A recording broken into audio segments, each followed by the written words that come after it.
last topic of the day. We're going to go talk about some UFC, but also just talk about athletes in general.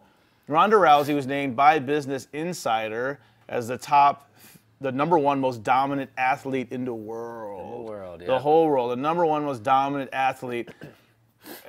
It's hard to argue. In Ronda's specific sport, in her specific division, she is dominant. There is nobody else. I mean, the last fight Michael and I both watched, she won in 14 seconds. Tied the record for the fastest, I guess, TKO in UFC history. So she is dominant. She is good. There's some areas in the list I don't agree with. The top 10 is interesting. Like, they have Floyd Mayweather's at 14.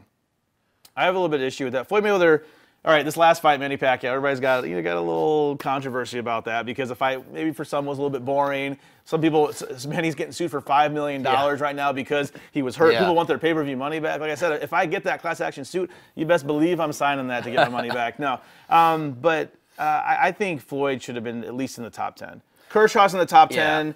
I will say the only thing I could agree with maybe leaving Mayweather out of the top 10, and this is just because of his age, maybe? He's getting older? No, I think simply because of the fact that the last few years or so, he's fought guys that were past his prime, their primes. He hasn't had those big fights. Now, granted, I'll give credit where credit's due. He's been doing what he's doing. I mean, he's been undefeated since the '96 Olympics. You know, so I mean, it's not like he's an amazing athlete.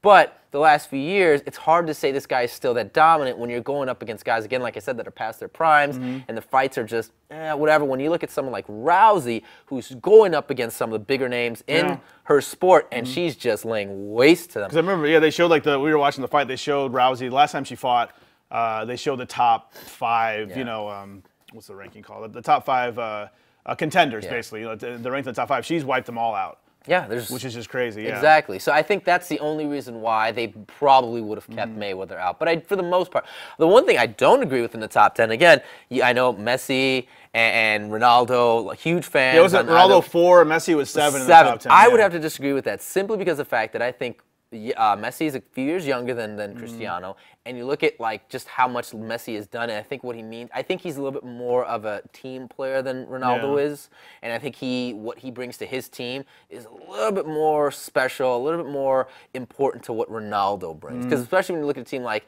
Real that's just loaded with talent all across the board. I just think Messi is a little bit more important than Ronaldo is. We're a team player, but this is also a dominant player. That's true. That's true. And I think both guys are dominant. Ronaldo, and the only reason why I would say he's more dominant is because he has more goals, but then I don't know what his assist numbers are, so that also could factor into there. Maybe Messi has more assists.